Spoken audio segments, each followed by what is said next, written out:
even the most geeky mathematician extremely happy. And Carmel Dodd Superfan, I have no idea where King Bong is. I was hoping that we could entrust you to that.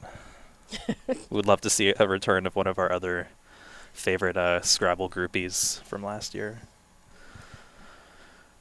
So Joey made an interesting choice. He decided to play off 3 consonants early in the game, which might be a bit worrisome because there's so many vowels in general in Scrabble, and early in the game there is a statistical likelihood of picking up more vowels.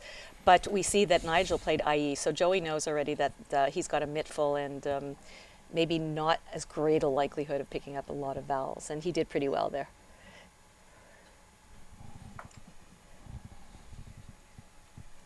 Now that's an interesting choice, and I'll tell you why.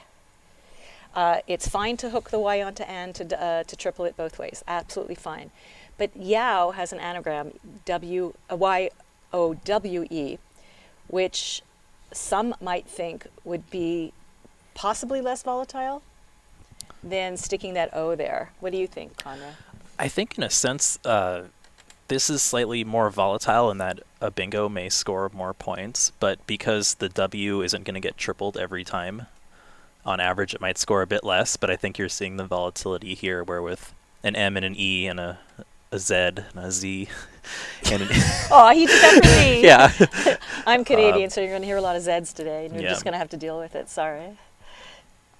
So I think the reason why this is far more volatile is that W only takes an E or an O after it, whereas O takes a mittful of letters.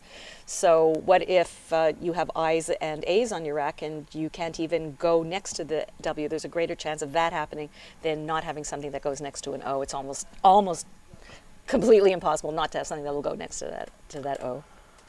So Nigel made an interesting choice, and you're going to be hearing this the entire time that we annotate. Nigel is like, what? We often don't quite understand why he does what he does. And yeah, we will try to figure it out. Sometimes we'll have an idea. Sometimes we will just sound like idiots, and you can tell us that. Tell us what you think, and we'll try our best. And I'm going to ask our lovely quackler. We have the lovely Miss Sarah today with us. Hello, Sarah. Hello. And I'm going to ask you to try to put the letters in alphabetical order if you can. They are. Not on my screen. Oh, I thought it automatically did. Yeah, I think there's a setting for you to do that. Sorry. Yesterday it was all going automatically. It was all going automatically. So bear with us, people. We're going to have a little bit of growing pains in the first round or two. We might be talking to people here in the studio with us. And we actually welcome you to give us your feedback about what you're seeing. If there's something you like, please let us know. If there's something you don't like, let us know, and we might be able to fix it to your liking as the day goes on. But you're stuck with us. So. Yeah. All right. So Nigel has not done his usual of picking 3 bingos straight in a row. For people who don't know what a bingo is, I'm not sure what the level in our audience is, so we're going to be talking to people who are really knowledgeable at Scrabble and some who aren't. So please bear with us. We're trying to accommodate everybody. So in Scrabble, do you know the reason why we call it a bingo? It's what was just written in the rules. Really? Yeah, and I think in the rules made by Mattel, I don't know if I can say that word, no, made by Mattel, it says bonus. And that's why they call them bonuses throughout the world. Yeah, so we call them bingos here. And often by this point in the game, Nigel, actually I was going to say he scored a lot, but he's actually struggled in a lot of the games that I've been able to watch of his. He struggled in the beginning with some very heavy racks, either all consonants or all vowels, but somehow miraculously the ship rights itself, and he ends up typically winning the game. So USC will be happy to know we are actually downstairs in a different room this year. I might snort into the microphone a little bit too much, but beyond that, we can be noisier, and there's less background noise. I can move my microphone closer to my... There we go. Oh, yeah, now I can hear myself, too. And Aaron, I would love to show more pictures of my hat. Thank you. Maybe it'll turn into a meme or something. You'll have to explain what it is at some point, I guess. Yeah, I'm just being like a hipster designer tool, something or other. So DSN is designer? It's a design and manufacturing shop in Austin, Texas. Okay, so Some the of- MF isn't what no, it's no. MFG is in manufacturing. It's a fabrication shop. They do some really cool shit. So I don't know if anyone sees the very large bingo here for Joey. I assume he won't make a mistake here if you catch my drift. One of the things that we'll be doing is asking you not to use computer programs to shout out answers. Anyone could look up an answer on a computer. What's far more fun is if you actually pretend you're actually sitting at the board without a dictionary available to you, and you can look, like not as intelligent as you would like to look. I'm gonna often make mistakes, and I transposed or I didn't read the right letters right, or I thought there was a bingo there that wasn't. So we're all in it together. Let's try to do this legitimately and pretend that we're sitting across the board. Now we know that fire takes an R. So one strategy would be for Joey to, it also takes the S obviously, and it takes a D. One strategy for Joey would be to try to find a word that not only hooks the fire with either the R or the S, but then triples that F, preferably the G, not as preferably, but you're always trying to maximize your score. You have to determine, I'm going to be opening up a triple lane by playing along that line 14 that you can see at the bottom. Is it worth it? Am I going to get enough points that what I'm going to give back is going to be worth it? As a result, though, I think we're seeing Joey's just made a fairly big gaffe. Since I think so too. I mean, gaffers was the best play. Yeah, and there you go. So that's exactly. I got the strategy, he got the word. That's why we're your team today. Well, I trust you to find the words when it counts, but I think this is kind of a fairly common theme you'll see a lot, where Nigel will never miss any plays like this. So it's really actually quite surprising that he did. It's not a hard word. It's something he would know. And then a pretty sweet play from Nigel coming back with Meserion. It's very, very nice. A lot of points. How about 57? Yeah, 57. I like that number. Now, that's something that I often see among earlier players, Conrad, people who are just learning the game, and I see them extending words a lot, and they find that to be very satisfying. It's not something we tend to do as often in Scrabble. It's something that we're looking forward to make the cute play, but in this case, it's entirely worth it, considering Mies is worth 15 points just on its own. Well, I think the best play of the tournament was one of these that happened in Division 2 a couple days ago. Ology was on the board, and the opponent extended it with astrobiology as a bingo. So, one up me, one up anything I haven't seen, or that I have seen in a long time. Well, I would be remiss then in not commending one of our co-presidents, John Chu, who extended my uterine to extrauterine at a Canadian championship or a club championship. Yeah. The word that was missed was gaffers, Gaffers. That would be like, one who makes a gaff or a mistake, I'm assuming. So it was kind of we were supposed to be getting definitions. Is that going to happen today? It's coming. It's coming. Oh, my goodness. We don't want to give you all of our great stuff right away. Yeah, we're hoping we are new and improved from last year. Now we're, it's a growing process, 1 year at a time. So here's an interesting situation. Number one, Nigel actually put the bingo on his rack in order, which I don't know that I know him to do that. Yeah. But he had it before by sticking the O over I in Isley. O-I is a word. But now Joey has given him a place to play it underneath jive, but then he opens up a triple down row A. So my hunch is he's going to play it there on 14. I think so. Well, Aaron, tell me how I was wrong. That's just what I thought it meant, but I just know the words exist. I don't know what they mean. It's a math game, man. Yeah, guys, if you want to come up with definitions for us before we get our definition. Yeah. It's a type of tape. What's a type of tape? There you go. But apparently in Ziziva it's defined as an old man. So, welcome to Scrabble. There we go. As expected, he's playing it along row 14. He's responding with Joey's bingo with another of his own. And some people might have said, wow, Joey, why did you play jive there? You're opening up the double letter down to the triple. But, Joey's got another bingo, but Yeah. sometimes you got to do what you got to do to get. He had such a heavy rack with CHJV. He had to get rid of 2 of them, and preferably the V and the J. So that's what he did. But look what he picked up right away. Oh yeah, Aaron, I have heard that before. You're right. I wouldn't have thought of that, but Multi-talented man. Is that you, Rasha? Okay, good to know. You learn a lot about a person by the name he calls himself. so it's like Aaron, for example. He does physics for a living. Who would have guessed? I'll be giving you updates on the Collins game, CSW. We have 2 crackerjack players. Evan Barofsky is an ex-Canadian who now lives in Michigan. And he is just tearing through the field. I think he's up by 2 games. He's up by 2 games. And yeah, I think for those of you who are joining us for the first time or don't remember, there are 2 dictionaries used in Scrabble based on the trademark holders, be it Hasbro, and who works with Merriam-Webster in the U.S., as well as HarperCollins, who works with Mattel worldwide. So when we refer to CSW, we're referring to the International Lexicon, which is also represented here. But the game you're seeing right now is the word list, similar to the official Scrabble Players Dictionary, which many of you are probably familiar with. So far, this is a pretty solid game. It's pretty classic Nigel, where you draw a bunch of bingos. Giraffes, Arnado. Now he's sitting on another one with urinate, and a few other things. Oh my goodness! Look who he's picking. And wow. he's basically losing. That's right. I don't know how well, Mazirion was really. Sometimes he picks like magic, and we go, God, how does he do it every single time? But you know what?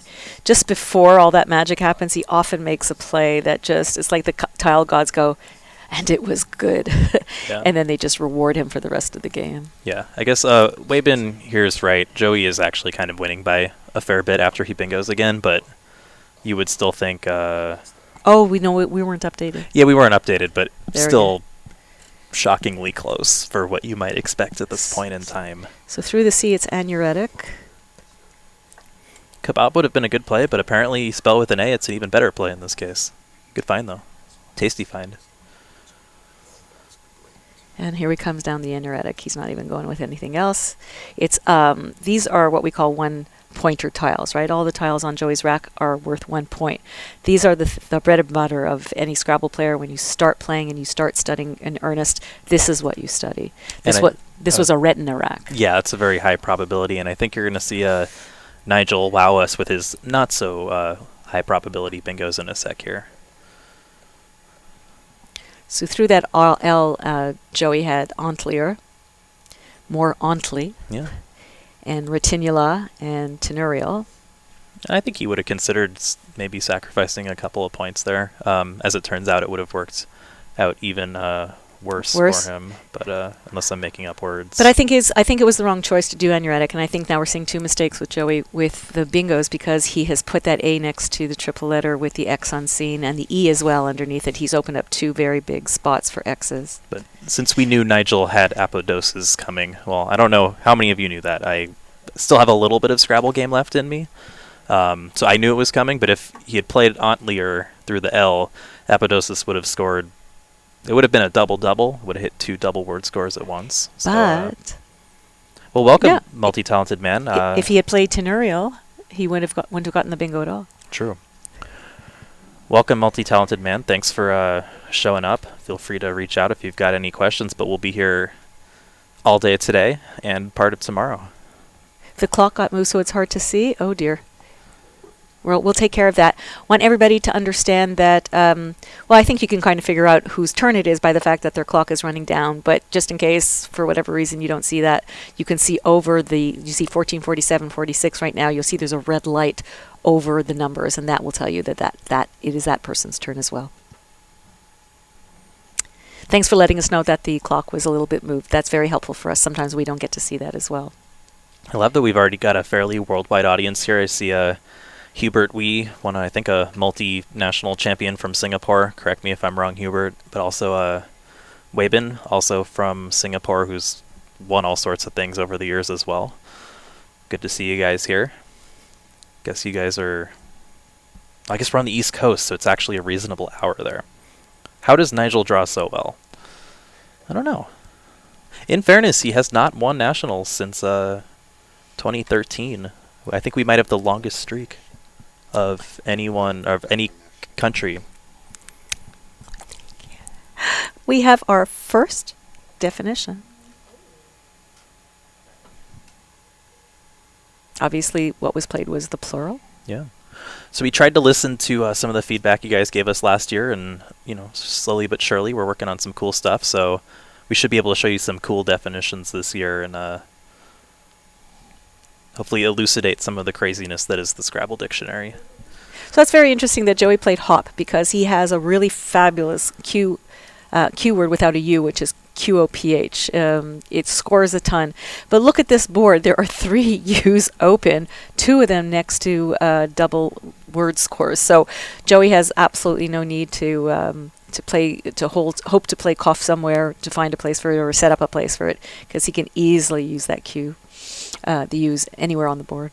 Now, if any of you are drinking right now, I think you should think about and consider Joey Mallick's tiles and think about what his next play might be. If this is an alcohol-related word, I'm completely not going to get it. I think you know the word.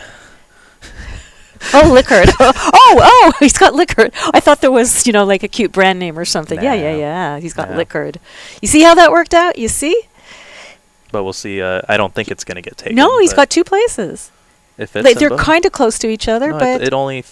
yeah, so he won't get the better one because, that's just how it works. It doesn't fit in the other spot. Like, Nigel just intuited that he Why not? Down here. No, it doesn't fit.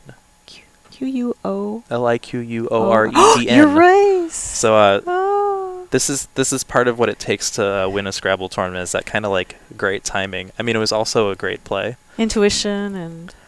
just for some context here, there was liquored, Liquored, which I don't think I need to define for you guys. And it was blocked by Nigel's play because Odad is not a word. To give you an update on the CSW game, with Dave Wiegand playing Evan Barofsky, it is Evan Barofsky 206 to Dave Wiegand's 153. Evan having played Dooming, although apparently the best play was Moondog. Moondog. He also had the opportunity to actually use both blanks without bingoing. He could have played Tosing, making the blank an O. He hit both of them, an O and an I, down to the triple for 79 points. Decided instead to play Yuts. So that brings up the discussion of how much is a blank worth. And we often say a blank is worth 40 points. If you can get 40 points by playing it more than you can for any other play, it's worth playing. In this case, he would have used both blanks. But the argument could be made he's going to bingo on the next turn using both blanks anyhow. So why not get the 79? Because sometimes you'll use both blanks and you'll get 62 points, and it's just crying shame. Yeah, it's too much of a good thing. There is a such thing as too much of a good thing in Scrabble. The benefit is always just that your opponent doesn't have that good thing. Interesting play here for Joey. For those of you who want to look for a kind of a cool play here, an interesting debate between his top 2 plays. I didn't even know one of the words because I believe it was added in 2014, but I suspect Joey's going to play quad for 32, which he is. Turns out he had quadlin through the other U, or doiled, D-O-I-L-E-D, which I think means crazy, or maybe I'm just crazy, and that would have scored a ton of points. So I think we can go back to the tile tracking now, once we get a definition up. Tile tracking is really important, especially as the game's going on. That's a new feature that the beloved Rashad has put for us this year, so a big round of applause for putting up reminding tiles. We have scores, we have the clock, we have clear views of the racks. I think we've come a long way since our early days. Yeah. And so there were 8 tiles in the bag. Now there are 5 tiles remaining in the bag. And it's looking good for Joey at the moment. He may be able to temporarily stop Nigel for a bit. The score is currently 409 for Joey, 348 for Nigel. That should be updating in a sec. So 409. This is not the best timing for a rack like this for Nigel. Looks like he's going to play gag down at the bottom. Really, Nigel's just kind of going for what we would call an out bingo. So Sarah, what I'm going to ask you to do is I'm going to ask you to go up to Quackle and hit Ask Championship Player. I have been. You've been doing that? Excellent. Fabulous. Oh, that's why the answers are changing. Perfect. Good. Whew, we got a fly in here. I can't afford to get bit again, I think. I have no more. I got bit 2 days ago and my whole leg blew up. So if I get bit up again, I think I don't have any more real estate to get blown up.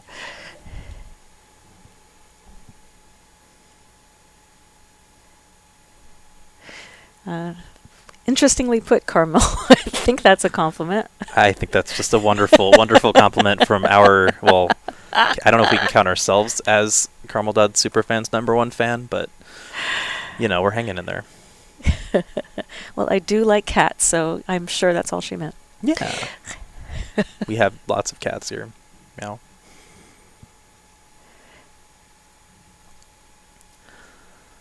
Yeah, I'm perfectly happy without a bunch of meme cascades going on at, what time is it? 9:35? I'm from the West Coast, so it feels like it's 6 a.m. probably. All right, so somebody's asking about the punishment for making a false word, a phony word on the board. So it's a bit of a complicated answer because we're using two different sets of rules. In this particular game, the onus is on the player to get the word correct. If Joey plays right now a word that is incorrect and Nigel chooses to challenge it, they will go to the dictionary, they will be shown that the word is incorrect. Joey will take the tiles off the board and he will lose his turn. And then it will be Nigel's turn. In Colin's play, the onus is on the challenger to get it correct because there's only a 5-point penalty for getting it wrong. You do take your tiles off, but you only lose 5 points. You get to play. You don't get to. I mean, sorry. If the word turns out to be good, and you don't lose your turn, then you lose 5 points, but you get to your play right away. You can't. When you play somebody like Nigel, when you get to this level, you really can't afford to lose a turn. Even one lost turn could cost you the entire game. So it's a bit more forgiving in Colin's play. And they have a much larger dictionary, so to some extent it's actually a godsend because it's just impossible to know all the words. Yeah, people usually just say hold before they challenge a word, but it can be kind of fun when people, this is at Doom Sakura, basically you can be very animated in the way that you challenge words. Had a few people be like, oh, get that shit off the board or something. So everybody can see that Joey has diluter on his rack. I don't know that he only has the U to play. Well, he's got URET in anuretic to play through and the MU in mulches. That's about it and the F in giraffes. So that's about it. Yeah. I think the thing to keep in mind is that the blank and the X are both unseen to Joey. So I think really what he's thinking is how can I block that whole left side of the board? And especially also considering that XI spot next to EX and TI in the middle left of the board. How do we decide what boards to use? 18 USC. The board looks different. I don't know. These are supplied by our sponsor, right? By Hasbro, I think. I don't think that's anybody's private board. I don't know. I think someone just put the board out. It might be a private board? The actual sponsor boards are too shiny. Yeah. Maybe we might be able to. I don't know if you can hear Rashad talking. There's something that Okay, so he feels that the boards are a little too shiny, so this might be a sponsor-supplied board. And the tiles are what we call pro tiles.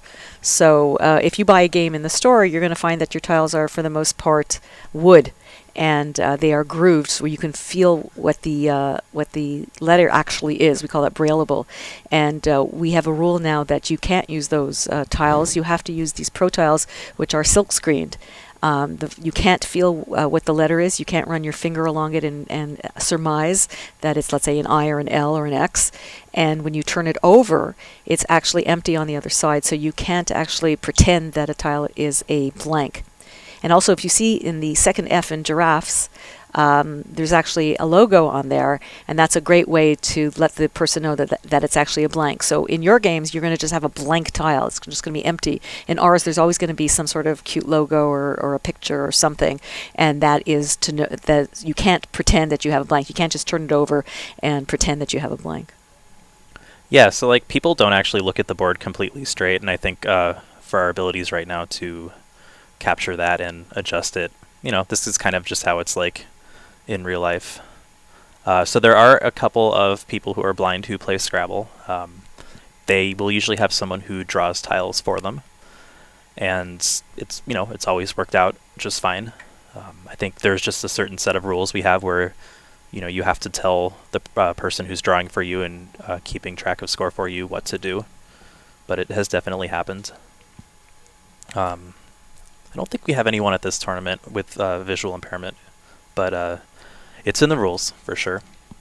So right now the championship player is suggesting that Joey simply dump the U to play Vug along row I, and the rack leave, and we'll talk about that as the day goes on. We'll talk about what rack leave is, and you want to balance your rack as much as possible in order to improve the possibility that you're going to bingo. But what Joey has decided to do in this case is to, even though there's 3 T's on scene and he's kept a T, so I wonder why maybe perhaps he should have played Trude instead of ruled. He's decided to block Nigel, and that's the Nigel effect, because there's always the worry that he's going to find a bingo. Yeah, but I mean, he successfully blocked everything. Yeah. And it's going to be good enough to win the game, it looks like. He didn't block the U, and if we can turn the board around, in Anuretic, he didn't block the OX play or AX play for Nigel, which will score enough, but Joey's always going to be 20 points ahead, and then it's going to be his turn again. So yeah. Well, I think that was his goal. I think he has to concede the fact that if there's something from the K he doesn't see, he's going to play. That could be the game. He's going to play Toxin for a lot. The tile next to Joey's N is a blank on one side and a T on the other side. He has EINT blank and multiple places to play them, like a kitten or something. Yeah. So Joey's going to play out right now, and the game is over, or he can play Time Hat! Define hat. Hat has been defined. Hat.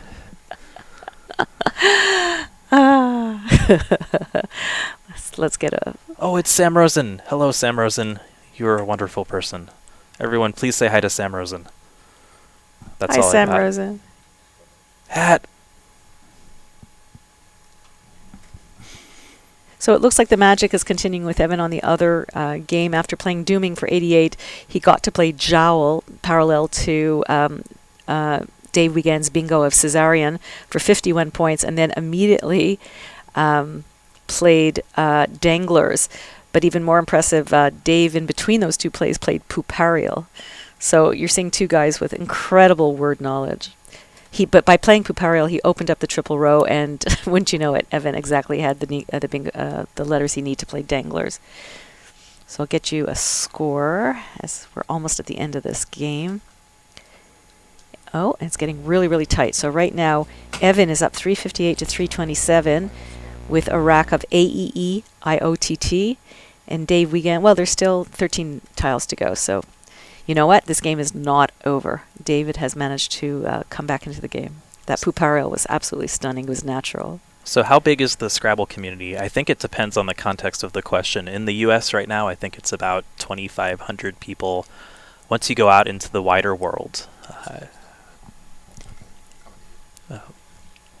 So once you go out into the wider world, I think you'll see it gets way up into the, certainly beyond 10,000 in some countries. I think Thailand, Nigeria, Malaysia, India, Pakistan. You'll see tournaments with 500, 800 people at it. It's pretty incredible. I've had the honor of going to a tournament in Thailand where there's just really good school scenes for Scrabble, both for Scrabble as a math tool as well as Scrabble as learning English as a second language. What's incredible about a lot of the Thai tournaments is that they hold them in public places, and they often live stream it, and you just cannot imagine the amount of noise there is. There's music, there's people talking, there's people shouting, and everybody's just sitting there as if nothing is there's no sound. Imagine hearing the song "The Final Countdown" on repeat for an hour playing Nigel Richards. That was my life at one point, and I loved every moment of it. No, they take their Scrabble really, really seriously, and you often get royalty, right? Come and Yeah, hand out the prizes. princess comes and blesses the tournament. Oh my Both God! King's Cup and Princess Cup. So it's a pretty incredible thing. But yeah, worldwide, I think competitive play certainly must be over 100,000 at this point. It's definitely larger elsewhere than in the U.S. at this moment, I think. But we basically knew the game was over because we saw all the tiles had been put down, and we also noticed that they'd kind of put out the last tiles on the board. Kind of knew from there. This being our first break, I'm not exactly sure what we're doing on this first break. If we could be informed of that, or else we'll keep talking. Over the standings, and we're going to bring interview up. Okay, we're going to be having, oh my goodness. So this year we're going to be having interviews in between. We're not going to have any dead time and having you come back, and we're going to give you updates on the standings.